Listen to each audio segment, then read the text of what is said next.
Hello students, আমি Nitish sir জ্ঞানজ্যোতি coaching সেন্টারের পক্ষ থেকে তোমাদের প্রত্যেককে জানাই আরো একবার স্বাগত।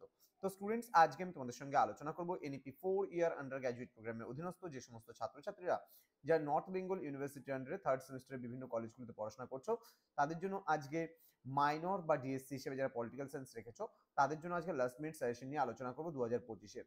যারা এখনো চ্যানেলটাকে সাবস্ক্রাইব করোনি, তারা অবশ্যই চ্যানেলটিকে সাবস্ক্রাইব করে পাশে থাকা বেল আইকন অল প্রেস করে দেবে, যাতে নেক্সট টাইম থেকে কোনো ভিডিও আপলোড করলে তার নোটিফিকেশনটা তুমি সবার আগে পেতে পারো।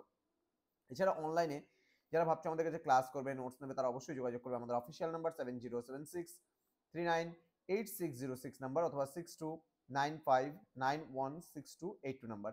দেখো, যারা মেজর কোর্সের স্টুডেন্টরা রয়েছে কিন্তু মাইনর হিসেবে তোমরা রেখেছো পলিটিক্যাল সায়েন্স, তাদের জন্য কিন্তু আজকের এই ক্লাসটি ওয়েস্টার্ন পলিটিক্যাল থিঙ্কার্স। ওকে, প্রশ্নমান 15, এটা কিন্তু 12 নাম্বার থাকবে না, তোমাদের 15 নাম্বার থাকবে, 6 নাম্বার থাকবে, 3 নাম্বার থাকবে আর এসিকেও থাকবে। হ্যাঁ, তো 15 নাম্বারের জন্য তোমরা কোন কোন প্রশ্নগুলো পড়বে, চলো সেগুলো নিয়ে আলোচনা করছি। প্লেটোর ন্যায় বিচার তত্ত্ব ভেরি ভেরি ইম্পর্টেন্ট, খুব ভালো করে পড়বে। প্লেটোর ন্যায় তত্ত্বকে সমালোচনামূলক পরীক্ষা, very very important questions. Next বলছে অ্যারিস্টটলীয় রাষ্ট্রের প্রকৃতি সম্পর্কে আলোচনা, মোটামুটি ভালো করে পড়তে হবে। সার্বভৌমত্ব তত্ত্বে টমাস হবসের অবদান, ভালো করে পড়বে। দান্দিকতা কি মার্ক্সের দ্বন্দ্ব বিষয়ক তত্ত্ব, এটা 6 জন্য পড়তে পারো তোমরা, 6 অথবা 3 জন্য পড়তে পারো। নেক্সট রয়েছে উপযোগবাদ সম্পর্কে বেনথাম ও মিলের মতামত আলোচনা করো, গুরুত্বপূর্ণ প্রশ্ন একটা। মিল কেন বেনথামের তত্ত্ব সংশোধন করেছিলেন, এটা হালকার উপর দিয়ে দেখে নিতে পারো। হ্যাঁ, নেক্সট টমাস হব কি একজন ব্যক্তিবাদী বা সমষ্টিবাদী ছিলেন, তোমার উত্তরের সপক্ষে যুক্তি দাও, অতটা ইম্পর্টেন্ট নেই যদিও বা। নেক্সট দার্শনিক রাজার তত্ত্বটা, এটা ভালো করে 6 জন্য বা 3 জন্য পড়বা।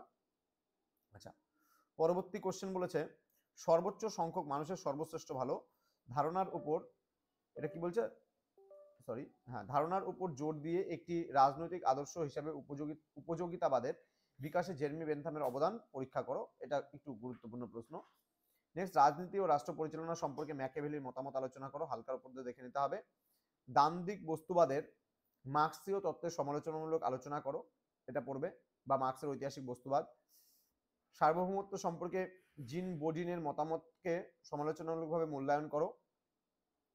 নেক্সট বেনথামের উপযোগিতাবাদের তত্ত্ব সম্পর্কে আলোচনা করো, কিভাবে জে.এস. মিল এই তত্ত্ব পর্যালোচনা করেছেন, এগুলো হালকার উপর দিয়ে পড়তে হবে। নেক্সট রাষ্ট্রহীন ও শ্রেণীহীন সমাজ সম্পর্কে মার্ক্সবাদী ধারণা আলোচনা করো। নেক্সট প্লেটো রাষ্ট্রতত্ত্বের সম্পর্কে বিস্তারিত আলোচনা করো। প্রশ্নমান 6 জন্য তোমরা পড়বে বিপ্লব সম্পর্কে অ্যারিস্টটলের দৃষ্টিভঙ্গি, রাজনীতি ও রাষ্ট্র পরিচালনা সম্পর্কে ম্যাকিয়াভেলির মতামত, সার্বভৌমত্ব সম্পর্কে বোদার মতামত। নেক্সট হচ্ছে সামাজিক চুক্তি সম্পর্কে রুশোর অবদান বা ধারণা আলোচনা করো।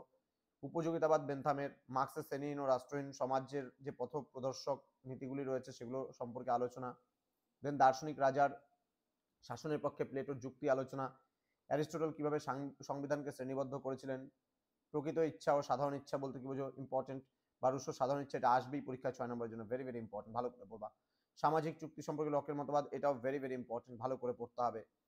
নেক্সট বেনথামের উপযোগিতাবাদ তো আমি অলরেডি আগেই বলে দিলাম, এই কোশ্চেনটা দুটো কোশ্চেন সেম রয়েছে। জে.এস. মিলের স্বাধীনতা তত্ত্ব ভালো করে পড়তে হবে, ঠিক আছে। নেক্সট কোশ্চেন রয়েছে সামাজিক চুক্তি সম্পর্কে লকের মতামত। দেন মার্ক্সবাদ কর্তৃক প্রদত্ত দান্দিকতার নীতি, দান্দিক বস্তুবাদের মার্ক্সবাদী পদ্ধতি সম্পর্কে আলোচনা, দান্দিকতা সম্পর্কে হেগেলের ধারণা। প্রশ্নমান 3 জন্য তোমরা পড়বা দার্শনিক রাজা, শেষ ও অর্থ, জন লকের সরকারের তত্ত্ব, রুশো সাধারণ ইচ্ছা, স্বাধীনতা সম্পর্কে মিলের মতামত, ঠিক আছে। তারপর হচ্ছে মার্ক্সের উদ্বৃত্তমূল্য তত্ত্ব, ঠিক আছে। তারপর হচ্ছে নেক্সট রাষ্ট্রে অ্যারিস্টটলের অবদান।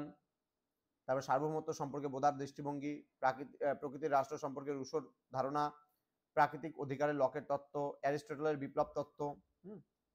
নেক্সট রয়েছে অ্যারিস্টটলের দৃষ্টিভঙ্গিতে সংবিধানের শ্রেণীভাগ, হবসের সার্বভৌমত্ব তত্ত্ব, হবসের মতে রাষ্ট্রের প্রকৃতি, বোদার রাষ্ট্রতত্ত্ব, প্লেটোর আদর্শ রাষ্ট্র, নাগরিক সমাজ সম্পর্কে হেগেলের মতামত, সুশীল সমাজ সম্পর্কে হেগেলের মতামত, শ্রেণী সম্পর্কে মার্ক্সবাদী ধারণা। তো এই কয়েকটা প্রশ্ন খুব ভালো করে পড়তে হবে, একদম 100% কমন তোমরা পাবে। পরীক্ষা তোমাদের খুব ভালো হবে আশা করছি, এবং 100% কমনই তোমরা পাবে। যারা এখনো আমাদের চ্যানেলটিকে সাবস্ক্রাইব করনি, তারা অবশ্যই চ্যানেলটিকে সাবস্ক্রাইব করে পাশে থাকা বেল আইকন অল প্রেস করে দাও, যাতে নেক্সট টাইম থেকে কোনো ভিডিও আপলোড করলে তার নোটিফিকেশনটা তুমি সবার আগে পেতে পারো। এছাড়া অনলাইনে যারা ভাবছে আমাদের ক্লাস জয়েন করবে, তারা অবশ্যই যোগাযোগ করবে আমাদের অফিসিয়াল নাম্বার 6295916282 এবং 7076398606 নম্বরে। দেখা হচ্ছে খুব তাড়াতাড়ি আরো একটা নতুন ক্লাস নিয়ে। তোমরা প্রত্যেকেই ভালো থেকো, সুস্থ থেকো।